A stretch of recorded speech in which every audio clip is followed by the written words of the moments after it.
Alrighty, everyone. Hello, hello. Welcome to this month's Heralds Guild office hour. Matt's waving, but he doesn't realize he's not on camera yet. I'm talking over the starting soon screen. All right. All right. Talking over the starting soon screen. Now we're all talking over our faces, Now which I are can live. wave, All and right. you can see me waving. As you can see, we are all here today, and it says Professor Tim below me. I will be removing myself from this video box in a moment. And we have the GM Tim today, who has sent us in a video submission for his segment, Yes and. Our other hosts for this month are Matt Lane, down here, and Tony Winslow Brill right here. And I am going to go ahead and let them both introduce themselves, and then we're going to push it to Tim's video. Tony, take it away. I'm Tony Winslow Brill, and I am one of the trilogy leads for Baldwin Games. I work on a lot of the Moonshade adventures and get that all fun and ready to go. I also obviously do the Heralds Guild and lots of other things. I wear lots of hats. Do writing, editing. I'm one of the most recent authors of Candlekeep Mysteries, and you can find me on social media at Vorgryth, Vorgryth. Alrighty, and Matt, what do you do here? Hey, I run a lot of games for Ballman Games, and I'm on the mentorship committee. That's pretty much. I run a lot of games. Yeah. Oh, the learn to plays. I like doing the learn to plays. Those are fun. All right, excellent introduction, Matt. And with that, then, I am going to go ahead and push us to the GM Tim.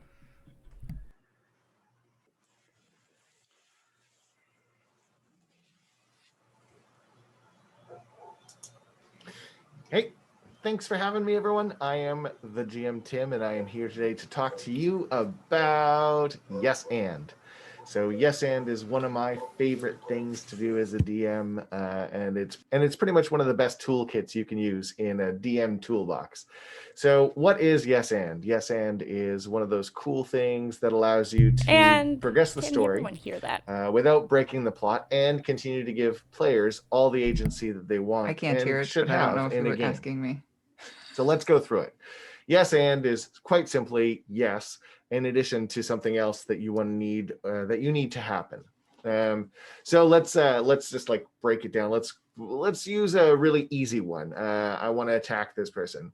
That's like way over there. Yes, and it's going to take you a couple rounds to get to. Simple. Let's use one that's like a little bit more outlandish. Yeah, I want to fly. Okay. Yes. So there's a ring right next to you. Your wizard just told you that that's actually like a ring of flying. You're totally going to be able to use that to fly. And as soon as you put it on, you notice that you can't really get it off. But I mean, what does it matter right now? You can fly. So you've just given that character all the agency that they want. Yes, they can fly. Let them fly for a couple rounds. So it ruins your combat. Big deal. It's going to get through in a couple minutes. Easy. That character just flew. And that character now has a ring on that you just told them doesn't feel like it's going to come off very easily. That's because it's cursed. Screw them. They want to put something on and do something outlandish, respond outlandish. Don't punish. You're not going to punish them. It's not going to like, well, it might. If you want to, you could now have like a separate mini mission that's going to have them find out why their constitution is sapping every kind of hour. They feel a little bit weaker. The thing about yes and is, like I said, it's not a punishment. You want to use it to progress the plot. So that ring they just put on, use that to get to the next point in the plot that they need to get to. So instead of having whatever was in the script, just progress it that way. Use it that person has the answer to what you gave them. Quite simple, right? I mean, you have to know your plot. And of course, that is like the number one thing that all Adventure League DMs have to do. You have to know your story that you're going to run. Yes and allows you to carry on that progression that story has, while giving the players the agency that might not be in the manual or might not be in the module, but really allows you to like dive into deeper and really have fun with your tables. I've yes-anded my way out of a lot of things. I've yes-anded my way into a lot of things. Any DM watching this who's DM'd around me knows that quite often my players will end up at their table or responding to something different because that's not in the script. And it's like, nope, I yes-anded. I had a goblin with a hook horror arm. Yeah, I totally let him remove his arm and had a hook horror arm added to it. And another DM told me that one of the things they did was they let a character ride a dragon. I mean, that alone just sounds awesome.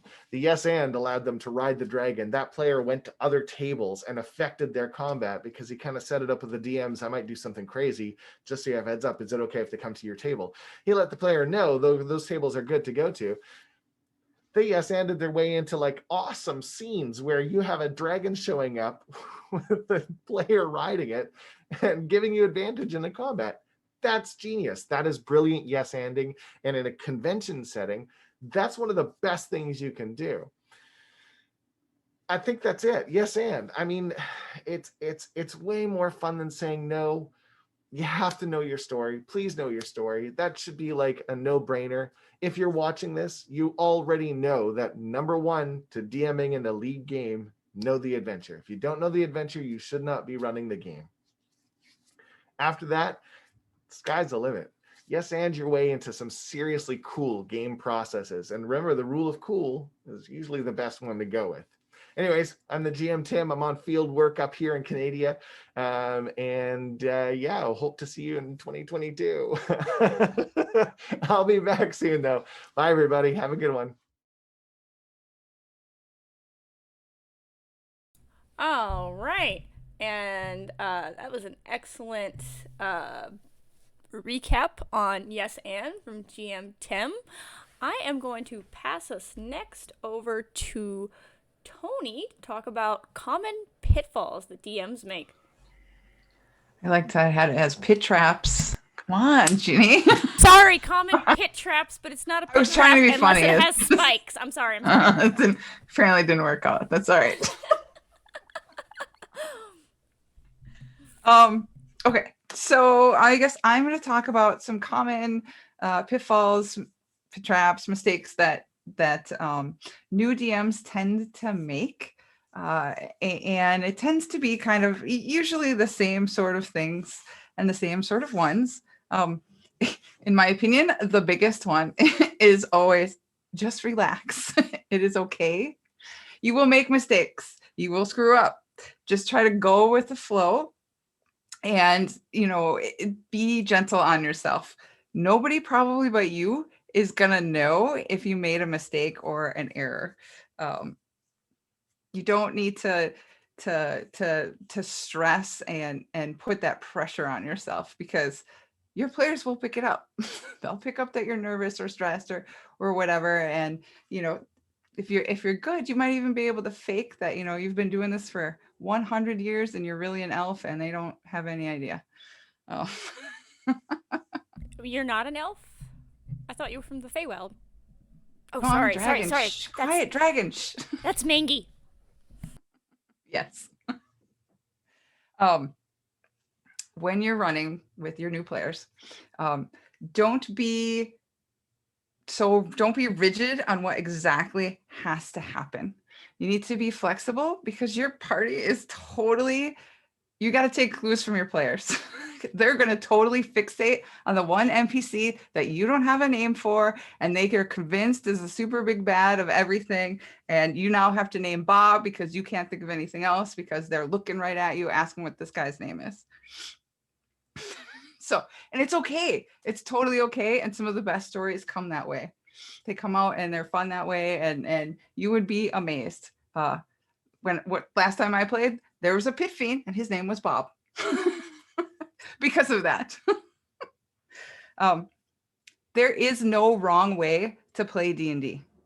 There is absolutely not. You can Everybody's going to have different styles, and they're going to have different preferences, and that's okay, especially in an organized play sort of setting. You're going to be with people you may have never played with before that you don't know, and you're just going to have to kind of suss each other out, and the DM is kind of going to evaluate and as you go and see how everybody plays. That's kind of difficult in an organized play to mesh styles, but one of the things that you can do is try to learn to pivot. Okay, well, this person really seems to be focused on just the dice rolling, and that's okay. You can try to draw them out, speak to them if they're not willing, or if they don't seem like that's their thing. That's okay. Then you can kind of move around it. You should spread it out and spread your focus to each of the players. Don't fixate. It can be really easy to fixate on the one person who's being the most outgoing.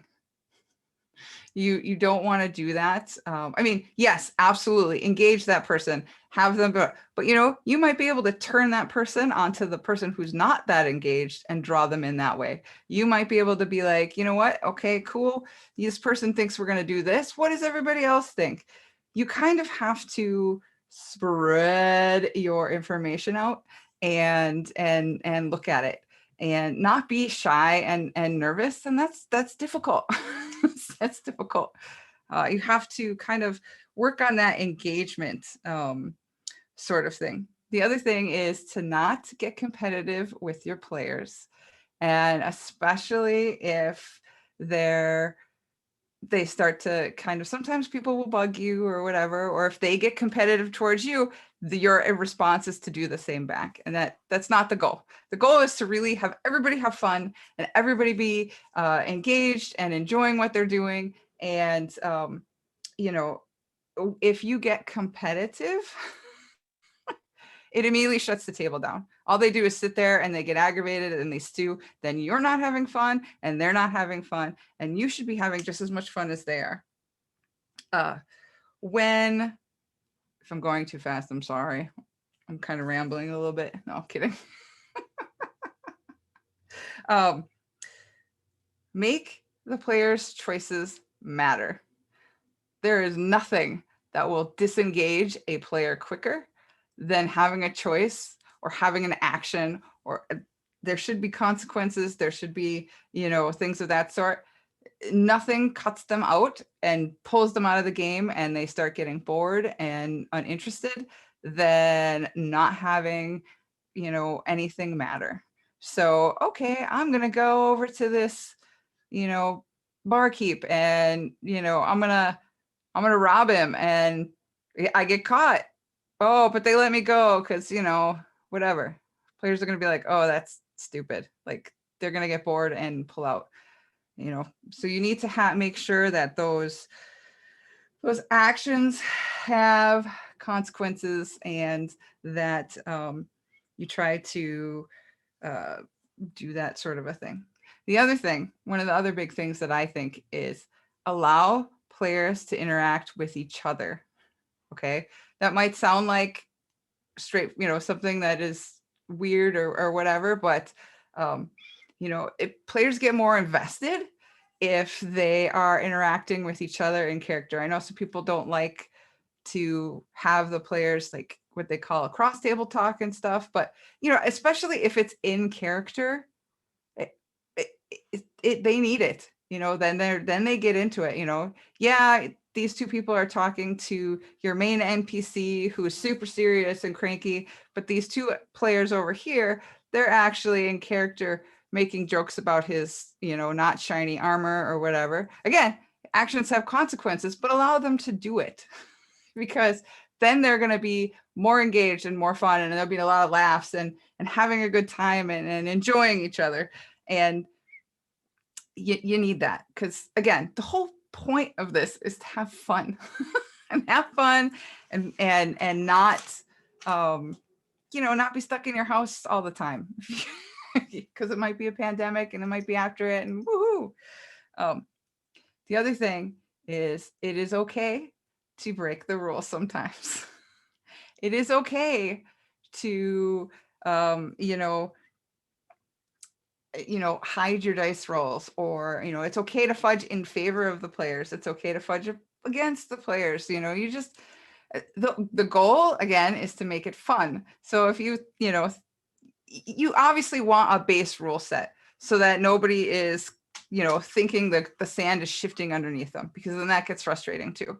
But if this one of your players is swinging like they're gonna die, and they're going for the fences against your giant, dragon, and they miss by one, well, you can say, hey, maybe you hit because it was cool. Or they pull something out of X, Y, and Z, and they think that it works technically, but it kind of ruins some of the immersion. Well, hopefully you can think of a quick reason why it won't work. Oh, look, no, it got out of the way. Whatever. One of the other things is not reading players. And this one is hard. This is really tough, because if you're not able to tell if your player is uncomfortable, if your player is bored, if they're just distracted, then it's going to be uncomfortable and unfun for everyone. And that one takes a lot of practice. It takes a lot of practice and a lot of kind of learning some social cues. Maybe the player has just a bad day, or they're not feeling good, and that happens. But you should try to learn, particularly on the, are they uncomfortable? Are they angry? Are they, some of the negative effects, that sort of thing. It's tough. I do see somebody says online play with no cameras can make that particular. That is so true. That is the worst.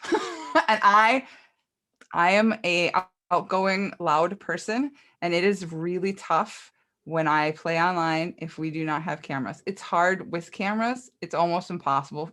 It's but even for me without a camera, because I don't pick up those clues, those social cues of when, I might talk over somebody, or they're going to speak, or, then everybody's like, oh no, sorry, you go, sorry. Okay. Yeah. I assume they're on their phones and mean mugging me the entire time if I can't see them on camera. So. Nice.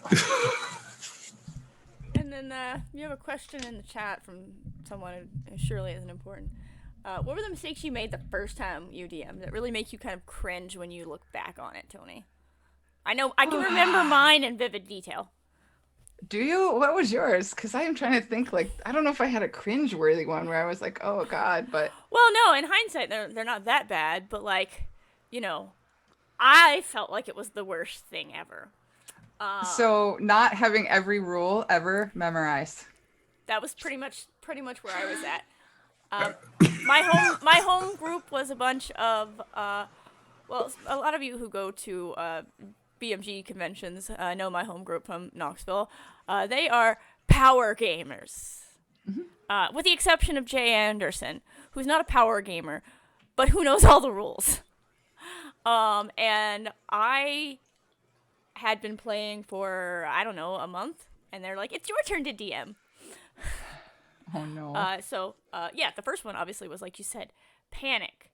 The second one was like, I over prepared. That is also extremely easy to do.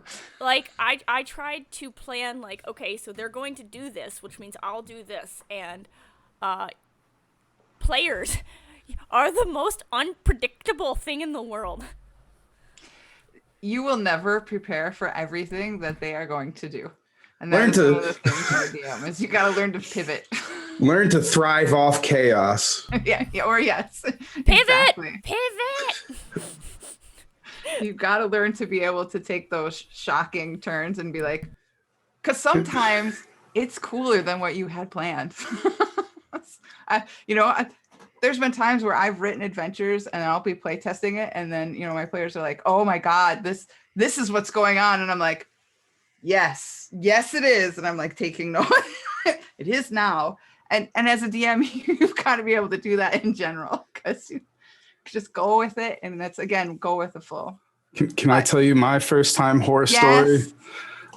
I had all the right minis. It was so hot, and I thought I had all the right maps. My TV, I did not. I had the wrong map, so I just like freaked out for a good 10 minutes. My buddy Miles was just a table over, like, "What's wrong with you? What's going on?" So I just went with the grid, and we played that way. So, It can be stressful anytime you DM, even if you've been doing it for a long time. And then Rob has put in the chat there. He had several instances where he didn't prep important encounters because he didn't think they'd get there in the session. I think he flubbed it more than he succeeded. you mean you improvised? That's okay. That is totally fake it till you make it is really the rule of DMing. Well, it's all make believe anyway, so just make believe a little more. Yeah, you just kind of go with the flow. But again, kind of to that, you don't have to have every rule. That's one of the things. Be comfortable being like, you know what? I need a minute to think about something. That's okay. Be like, you know, if they shock you and surprise you, be like, cool, 5-minute break. I'll come back. You know, just be like, whatever. So Our calculating DC. Hold on, just a minute. Velenaz, I like that there. You engage in world building. I'm not sure what the quotations are for because that's really what's happening. just but and don't be ashamed if you have to look up a rule because there are a lot and there's a lot of books too now. I mean, even with just if you just had the PHP, it's okay. But be like, hey, okay, I'm not sure if that works that way because they're gonna pull something out of space and throw it at you, and you'll be like, okay, let's see if that works. I remember when the Tasha stuff started showing up, I was like, well, your barbarian does what now? Oh, all right, that's really neat. It really does. That's what it says. Well, okay then. When people first started showing up with common magic items, you have a what? Really? How cool! Okay, that's cool. Is it gonna like drastically change anything? All right, carry on. Right. Question from Gabby. So hey everyone, good to see you here. First off, do you have a specific way to organize your NPCs? What about the ones you need to make up on the fly? Tony. All right. I usually just organize my NPCs by alphabetical so I can quickly find them if I can do that.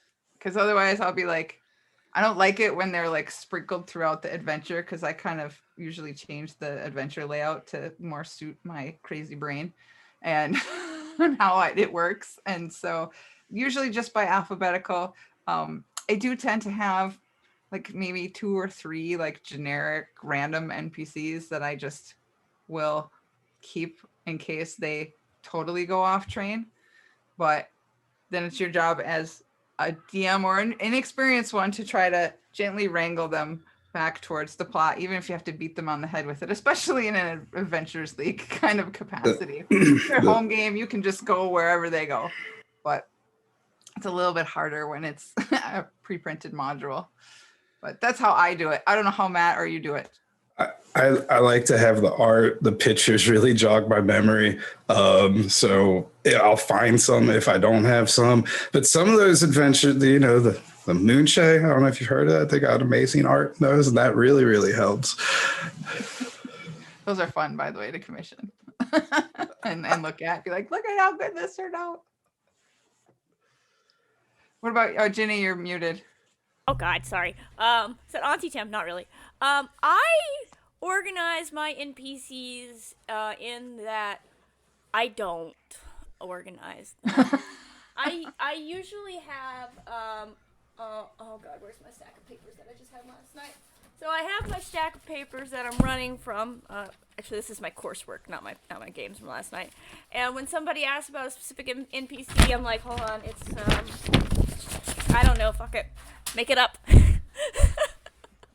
Unless it's a very, very important one, like the pivotal NPCs in any adventure, like the quest giver and the big bad evil guy. I try to make a sticky note to put either on my screen for virtual events or on the front of my player's handbook that I sit on the table for in-person events. Sticky notes. So sticky notes, Gabby. Sticky notes.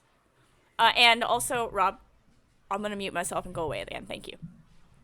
Oh, ouch. You guys are mean. Be nice to Ginny. Nah, they're pretty nice for Twitch. Sweet.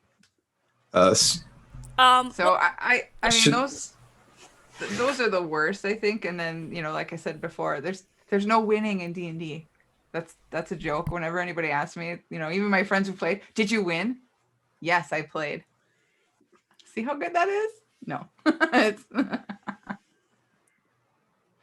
But yeah.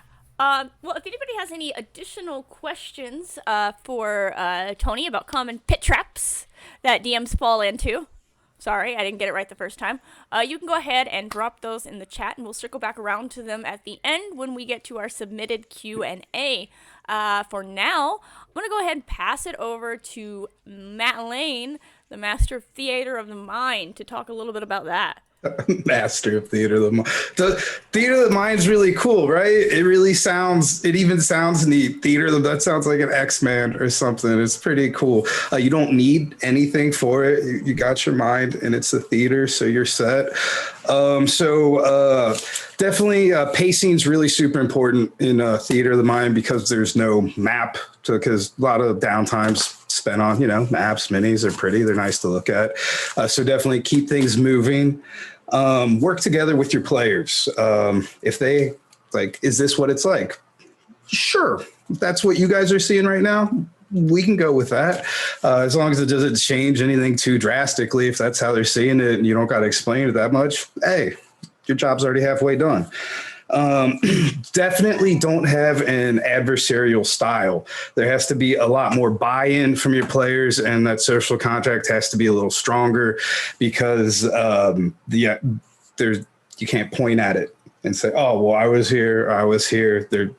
You're all up here.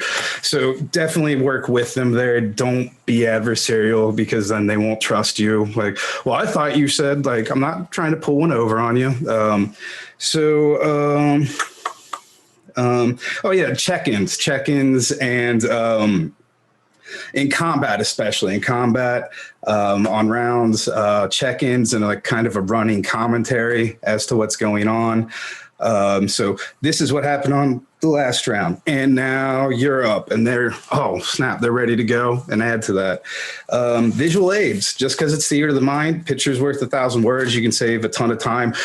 Google image search is my number one DM tool all the time. I found a teeth monster for the, it's beautiful. It's creeped out all my players. It was great. Well, room 666 in House of Lament, it just said pick something. I went with teeth monster. It was great.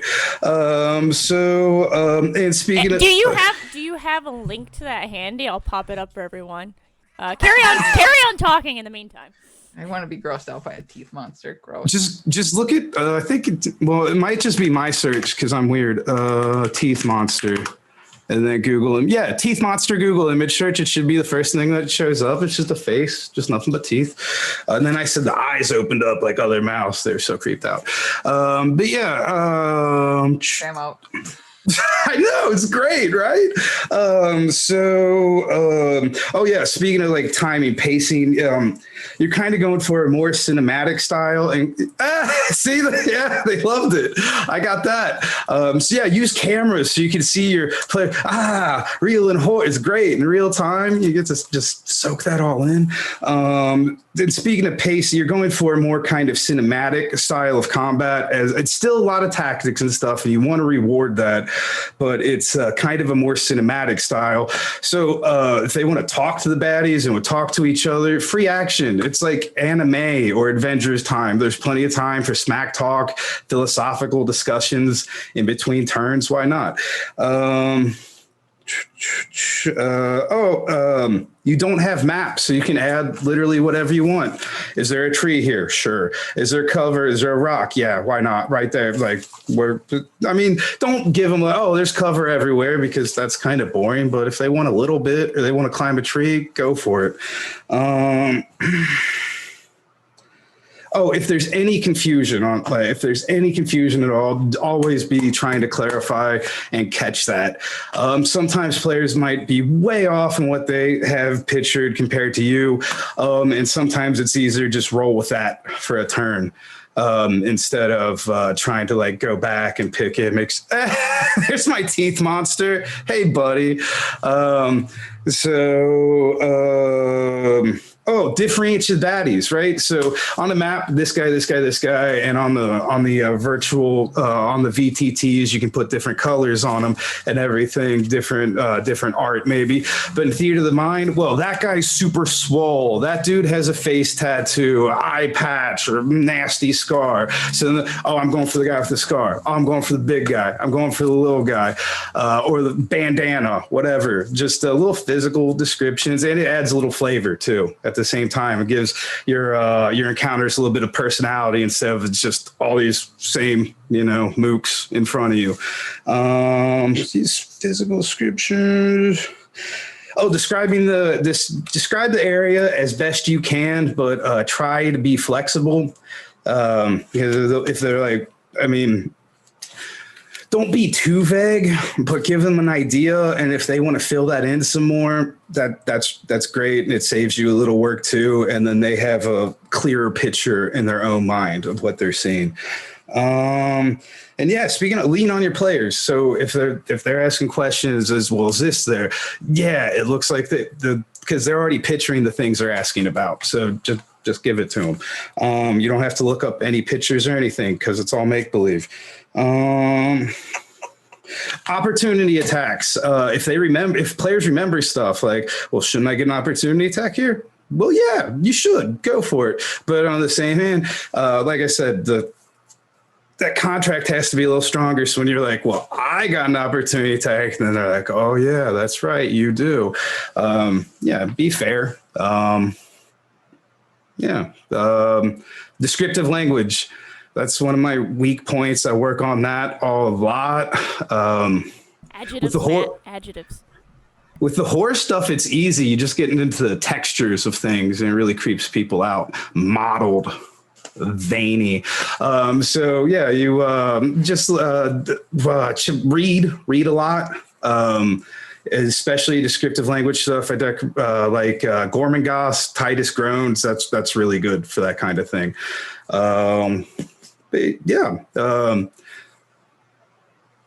It's a back and forth a little more so in Theater of the Mind than the maps and stuff, but that can be a really big boon to your game because that's what D&D really is.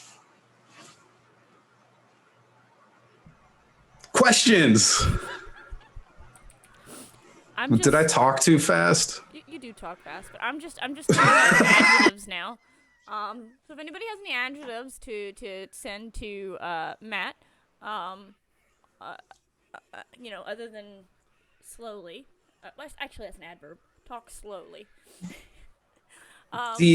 D&D is definitely heavy on distances. I tend to describe things in a movement speed away or a dash action away because that's easy for players to wrap their minds around. How do you adjudicate area of effect spells and abilities? Depending on where they're at. So if they got a lot of room, I'll be like, yeah, you can point it over there. You got it. I try to, because sometimes it's like, oh, well, this room's the size of Fireball. You can't do that, buddy. But I don't want them messing with each other. So so I try to lean more towards, you've got that cone.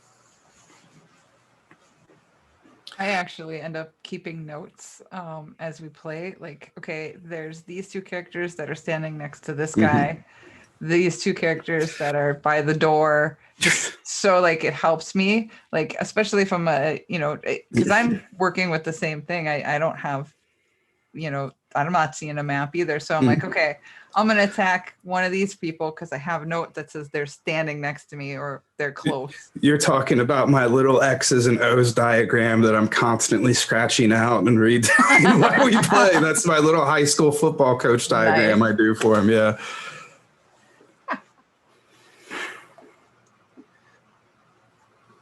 Nice. Ginny, you're muted again. I mute myself every time.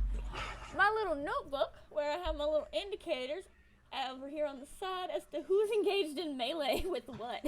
Other than that, I don't really care. You're not in melee with it? Yeah, sure. You're shooting an area of effect and 3 people are in melee with that creature? That's a choice. Yeah, sometimes I ask them, it's like, do you want to do this? And if everybody's like, yeah, sure, let's do it, then, oh yeah, go for it. And Troy does make a good point too. Choices, always offering choices. Because, I mean, that's the basis of the D&D right there. So, yeah, you might get your buddy. But he said he's cool with it. So, all right, go for it.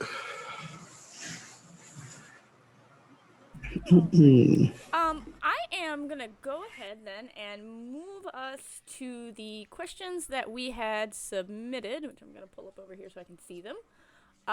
We had some excellent questions. So want to start with this one for Matt. Johnny submitted, I utilize some theater of the mind, but if you use a virtual tabletop and include some graphics for the players to look at that inspire them or set the mood. How effective do you think theater of the mind can be if a majority of your players, and maybe even the DM, aren't using video in Discord or Zoom or wherever? That is just rough in general.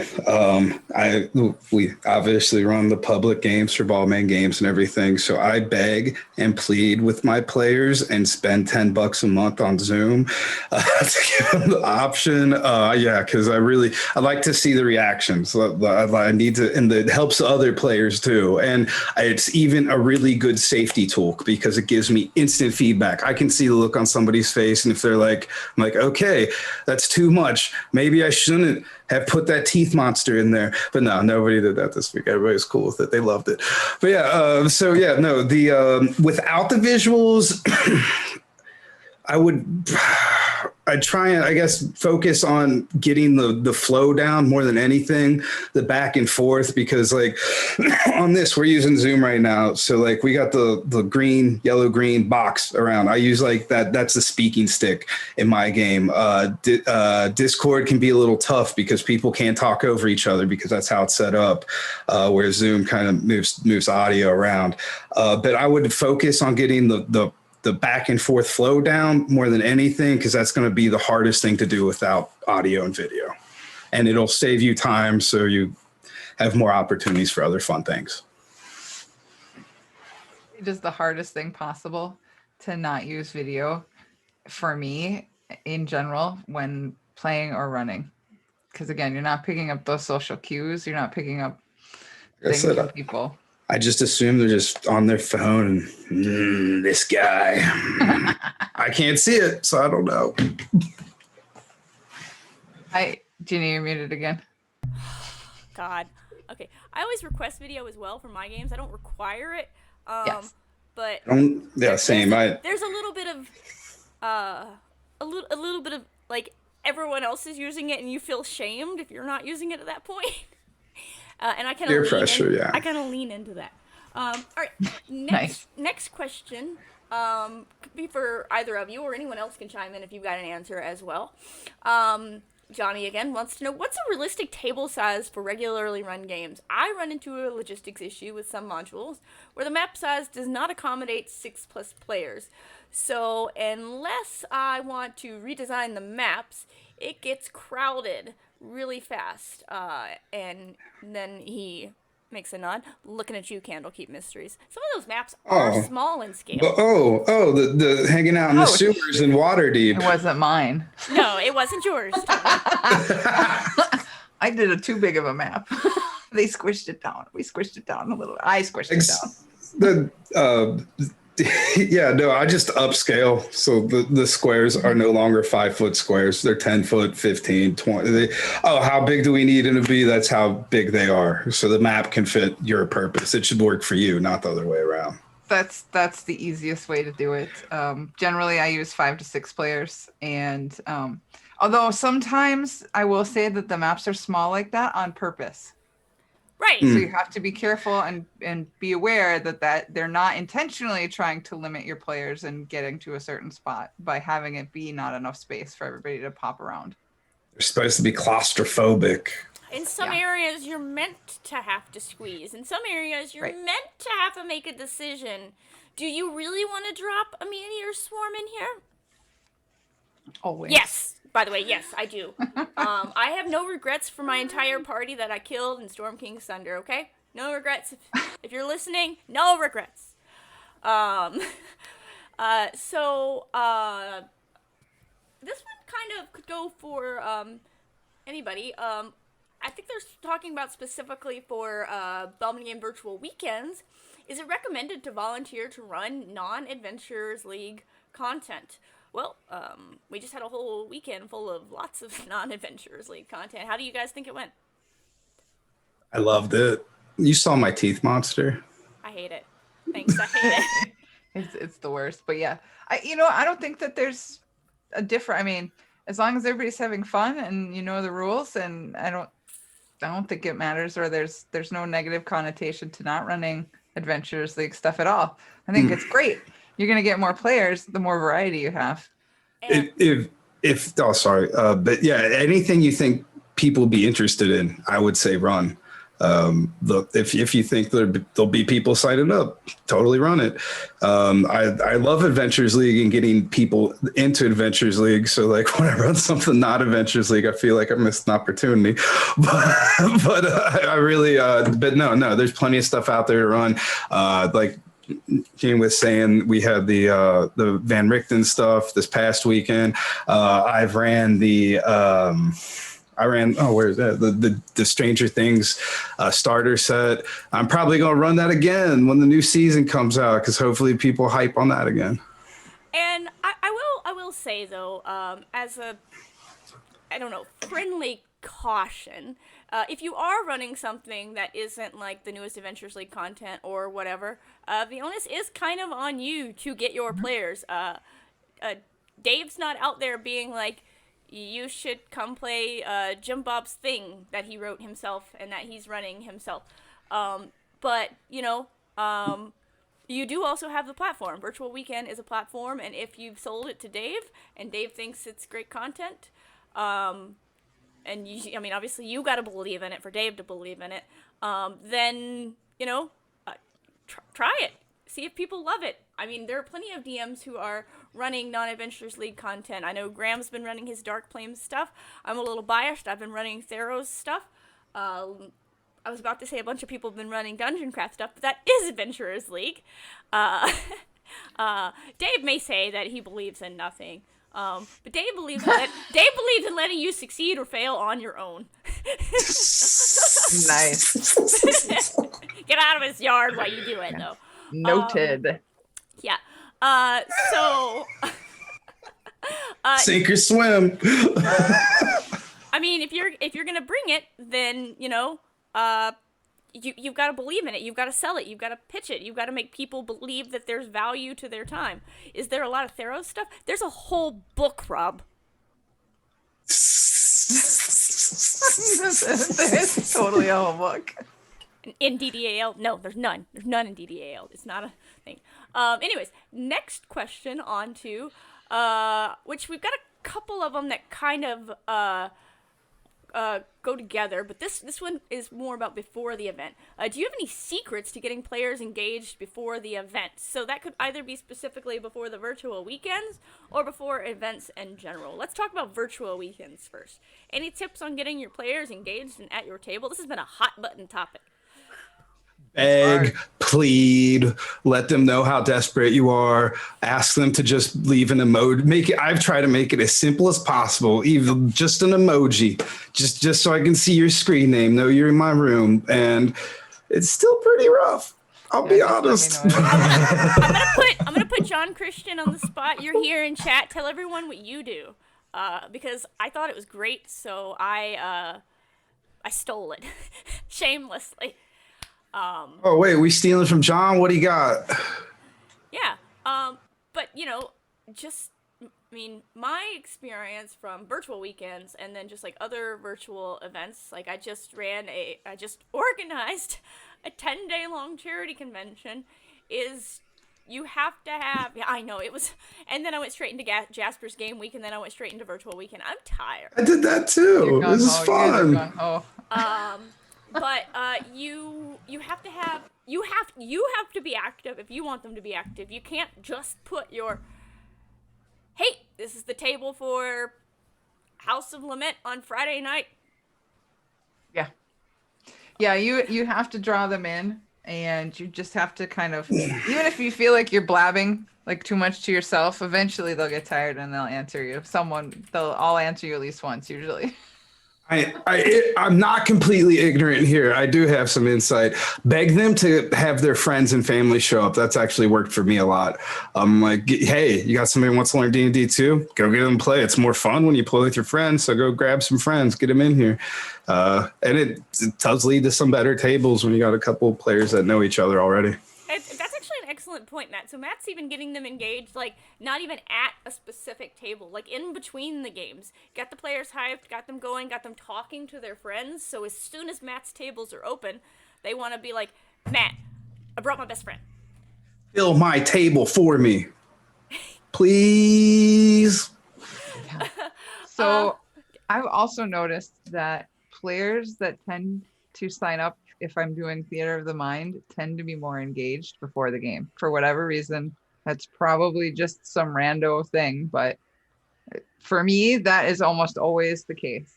I don't know why that is. I don't know if they're newer players usually then, because they often are, because they find the virtual tabletop intimidating. So then they have questions. So then they're engaging that way or what, but that almost always seems to be the case. I think that's an interesting anecdotal data point. Correct. We'll have to follow that. It's totally anecdotal. I can't even talk today. Which kind of leads into the next two questions that are pretty much the same thing. How do you break the ice and get players RPing with each other, which is the same as any tips on engaging, bringing out those shy players? Matt. As far as intros, I was having them say where they're at, but then that can take like 15 minutes talking about where they're from. So I've transitioned over to just talk about their level of D&D experience, because there's a lot of different things they can do there. Have you played online? Have you done Adventures League before? How much Adventures League? Have you done any conventions? What conventions? And they can't wait to tell you. I hear a lot of, I'm trying to get my kids into it lately, and I played way back in the day when I, had free time, and now it's cool again. So, and pandemic, so free time again. So yeah, it's kind of nice, and nobody really like flexes on anybody. So they're more than that. It's like, I played a lot, I'll help you all out. So yeah, no, that's what I've been going with, because like I said, where you're from, and end up talking about barbecue and pizza and stuff. So yeah. But it breaks the ice. It does. And yeah, so you got a second from chat there. Sam Surratt found that question works. How much have you played? Have you played online? It's an excellent icebreaker. And I agree. I kind of phrase it differently in mine. When I do my character introductions, introduce yourself. You're human, you. What do you like about D&D? What are your pronouns? Introduce your character, their pronouns. Why are they adventuring? And also, all the relevant details about your character. Yeah, that asking people to talk about their character also works really well. Tell me about your character, and then they'll go. Almost always, they'll just go bloop bloop bloop bloop bloop bloop. So. Sometimes that also takes too long. I had somebody submitted a 2.5-page backstory to me for one of my games. Elevator pitch. That's awesome. It was great. I like to give them a little bit and then surprise. And now character introductions. You see each other. You're talking to people. Now character introductions. Yeah. choices do you make when you're preparing a module, especially when you're dealing with making changes to the adventure as published? House and Lament's a great example here. Adventure as published, not 4 hours long. In case anybody wasn't aware who played that this past weekend, not 4 hours long. It's longer. Yes. I had them give me some insight checks and be like, oh yeah, that's a red herring. You figured it out. What's this chalk raven up here mean? Nothing. Don't worry about it. Did you put a red herring on the sideboard in the dining room, like an actual red herring? No, I should have done that. They love Panoom, bro. He was running all over the place. That was great. I look at stuff that I want to get to, things that I'm like, oh, that's a really good set piece, or that seems like fun. But I always keep everything in mind because each table's different. So one table might be like, I love looking around at stuff. I want to do all exploration. I just want to do a sweep of everything. Another table might be like, we haven't killed anything in like 5 minutes. What's going on here, buddy? Some tables might want to, well, that NPC is boring. Is there anybody else to talk to? And then like social. So I try and see all the toys I have to play with and just keep it in mind as I'm running it. The Adventures League mods are amazing for that. House Lament locked PDF that I can't copy it, not so much, but yeah, usually it's easy to keep everything kind of not organized, but just cognizant of. Timing is usually the hardest thing on adventures. Yeah, that's true. Pacing. I got my beautiful House of Lament pacing. These are where I needed to be by the certain times. If I wasn't there, then I needed to get them to skip rooms. This room is completely empty. That's odd. Are you sure? We go into it. Trust me, there's literally nothing here. I've taken everything interesting out of it and put it somewhere else because we're running low on time. I like that you have an actual time written out, sort of a thing. I had to, because I forget what I'm doing. I set alarms on my phone. Nice. That's a little bit more extreme than I did. So Alvaro says, love to DM Theater of the Mind for the virtual weekends, but find that these tables are harder to fill. Do we have an idea of the distribution of players between the types of games and BMG events? Ooh. That's a good question. That's a data question. That's an excellent data question. I do not have the data offhand, but I'll try to get the data for the BMG HQ recap next Sunday. Ooh, that's a good idea. Yeah. I have anecdotal evidence. That's all I got. Some of them will fill up right away, like really quick, but then some of them do take like a while, like day of, and like make me nervous that they won't fill out. I think it's kind of the space we're in because it is online and people are looking for that. But I think the more theater of the mind we have, and because I've had players that are like, I've never done this before. It's only been Roll20 and this was awesome. Like, so I think, or like Paul Gabat, he's doing the Owlbear Rodeo. So I think the more offerings we have like that, people will be like, this is just as fun as everything else. It's just D&D. So don't give up. Keep pushing it, even though we're probably competing. There are more than enough players to go around for every style of running the game. We keep adding tables. Well, we had a minor blip because of Mother's Day, but we keep adding tables in general. So, next question, a little bit more specific. So how do you become a mentor? Heralds Guild specifically, it's a new program.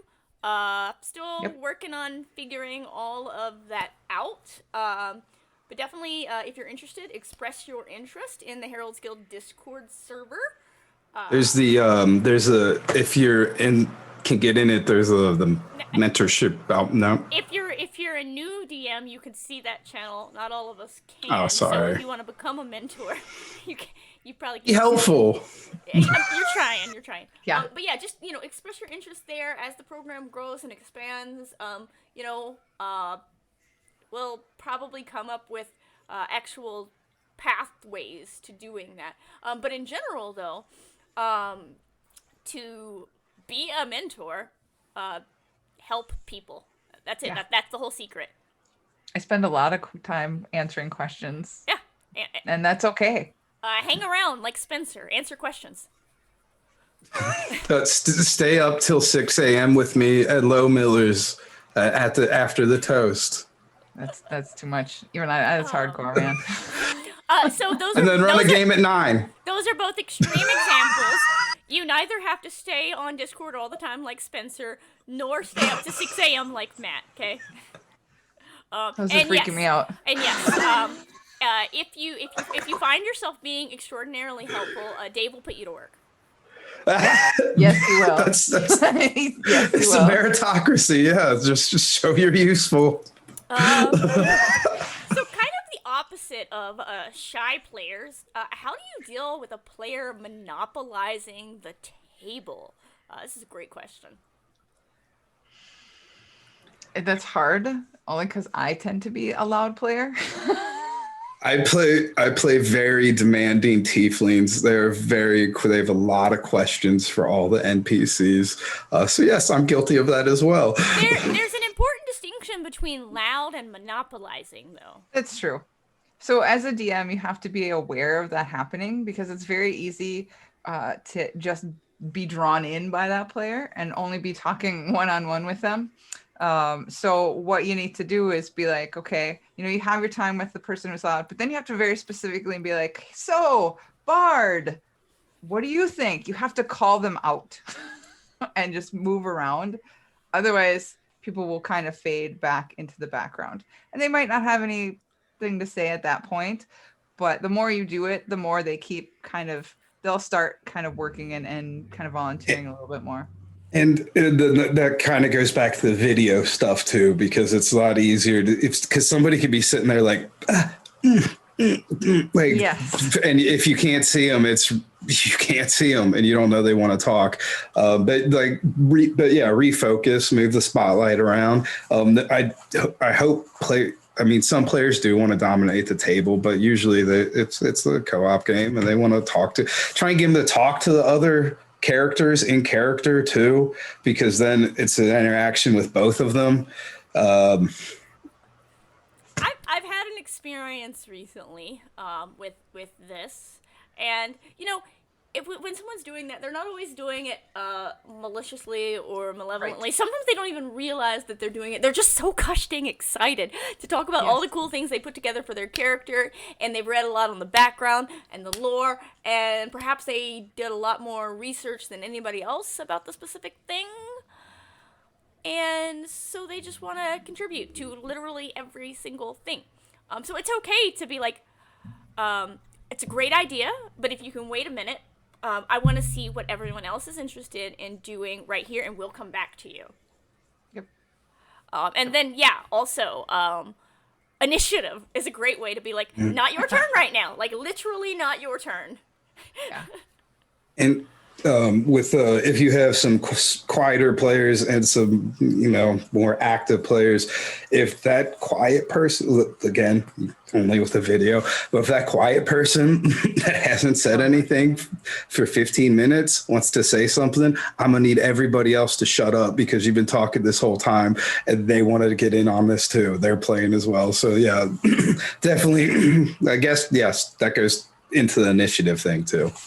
And Roll Positive Gaming here put out an excellent thing. As a player, you can help with this too. If you're outgoing, like the three of us, and apparently Roll Positive Gaming, you know that you have the capability to also be like, I'm going to be loud for a second. I'm going to take my loudness and be like, yo, Druid, you got cool skills, right?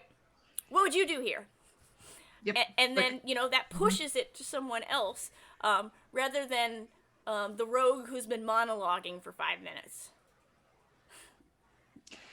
Yeah, and that actually kind of feeds into especially the new DM thing where I was like, basically sick your players on them. Nicely. So yes, nicely sick the other players and let them interact with each other, because then they will be more likely to interact with you when you need them to. I also I'll say one thing I have in my arsenal that I don't usually mean to employ, that I end up employing when I'm doing virtual games, or actually, especially when I'm doing in-person games. I can't hide my facial emotions. I know this is a surprise to everybody. I know this is a surprise. But when somebody's monopolizing the entire thing and they butt in again, what just happened pretty much happens. You can see the exasperation roll over my face. I do a really great job not rolling my eyes, though, everybody. Really great job.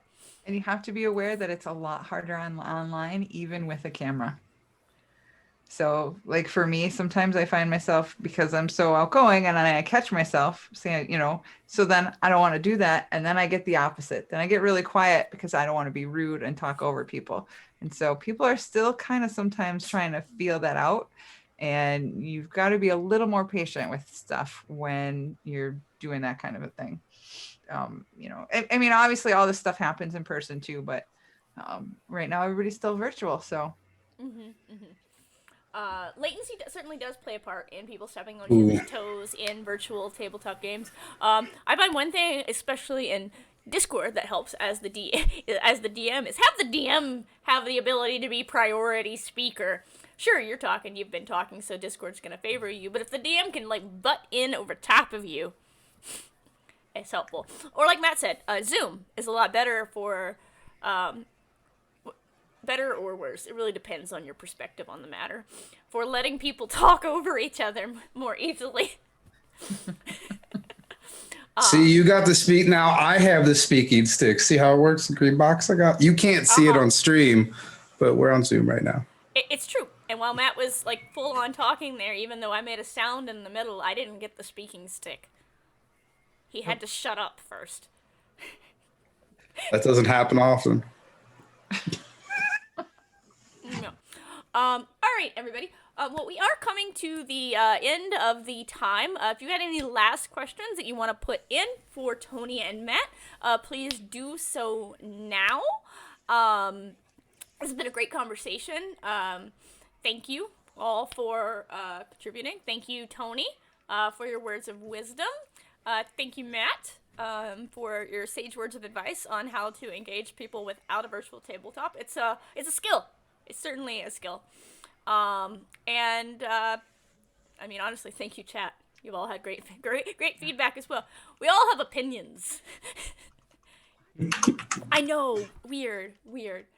That's why I like you all. Yeah. All right. Well, I'm not seeing any questions rolling in. So gonna go ahead and start the wrap. I'll still be watching for those questions then. Tony, do you have any final parting words of wisdom? Any projects that you want to share that you've been working on? And if not, just tell everyone again where they can find you on social media and where they can come play games with you and get advice from you.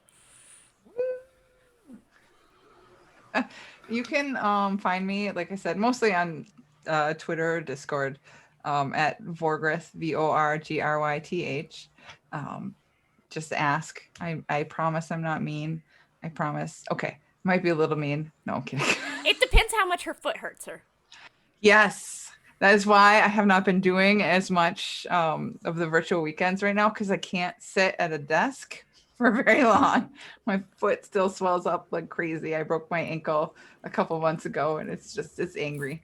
She has a manatee at the bottom of her leg. It does. It's very lovely. It's lovely. But just don't be afraid to ask. Everybody here is here to help you, and nobody's gonna be nice. And if they can't help you, they will point you in the direction of who can help you. And Dave is calling me a liar because I see out of the corner of my eye. So thank you, I don't know Dave. if you meant to say nobody is gonna be nice, because that's what you just said. Did I actually say that? Yeah. Nobody's gonna be mean. Nobody's gonna be mean. It's late. I'm tired, I guess. I don't know what's going on. Now I forgot the question. All right, Matt, you go.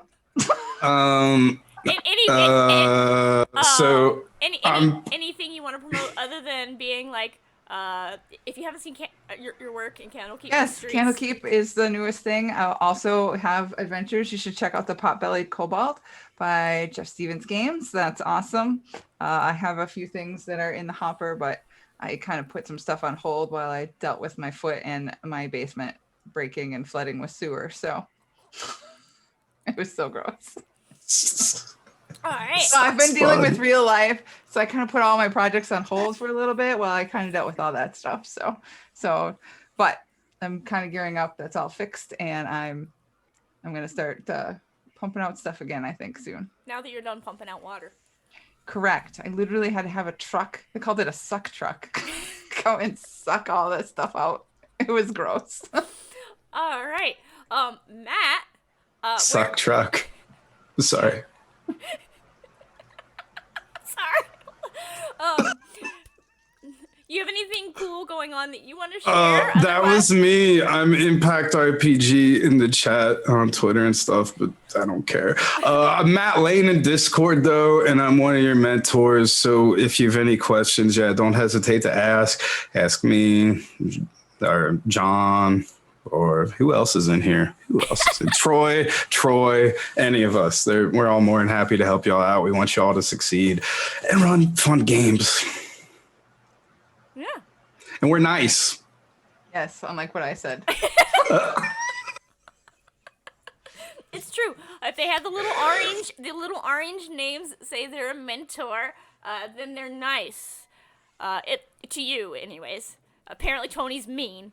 But I don't think Tony has the orange tag either. What? Or do you? I don't know. I don't know. She should. You should. Your I wasn't mentorship really paying training. attention. I don't really pay attention to the tags, so sadly. I do. Mine's not pink. I'd rather it be pink. And, Bright yellow shirts for mentors at Gen Con. Please. yellow? Impact RPG, all one word. And then Tony, how did you spell yours? Yours is tricky. I got it. I dropped it. I can. All put right, it cool, in cool. here. Or Ginny beat me to it, didn't she? I don't know. All of a sudden, you type it. I'm looking at it and I'm like, that looks wrong. Anyways, though, you can find this show, the Heralds Guild office hours, here every month. The Monday immediately following the virtual weekends. I had a long pause there because I just had a realization that I need to talk to Troy about GM's show. And we get a break this month. there's like time in between. It's nice. You Crazy can talk. also, if you want to find even more Heralds Guild goodness, more Bald Man goodness, every Sunday, the Sunday after virtual weekend, not the Sunday virtual weekend ends. We need a break. The Sunday after, you can catch the Bald Man HQ show, where we have varying topics. We do a little recap on the show that just happened. We give you a little update on the show that is upcoming and any other cool things that Baldman Games has upcoming. And Thanks for reminding me. I think I'm on that one next week. you are. This month we have Tony and Eric Mingy, and you'll never guess what we're talking about. It's the Moonshays. It's Moonshays. Bob the Pit Fiend. Bob the Pit Fiend in the Moonshays. Yeah. They glow neon construction yellow. No. Whoa. It's gotta be like yellow, like the hideous yellow that they put on the Game Holocon admin staff. Just so you all have to suffer. But yeah, and of course, you can always shoot your questions over. If you have anything to Baldman Games social media, Dave or I will answer them or send them to the relevant person to answer them. And you can come hang out on the Baldman Guild's Discord server. If you're a player, join us on the community server, which if you're on the Heralds Guild stream right now is in the links down below. If you're on my stream right now, hop over to the Heralds Guild stream and look at the links down below. All the links. You should be on the Heralds Guild stream right now because I raided the channel, so we shouldn't have a problem. And Eric Mange. Wait, are we pronouncing it correctly again now? It's Mange. I know. No, Okay. we're pronouncing it wrong. Oh, sorry. Yeah, I know it's Mangy. Dave called him Eric Mange.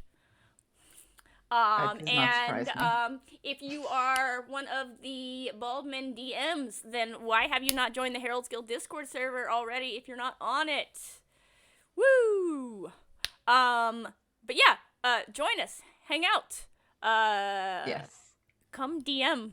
Be one of us. One of us. One of us. One of us. Which leads me back to the favorite meme from last Baldman HQ. I'm going to pop it up now.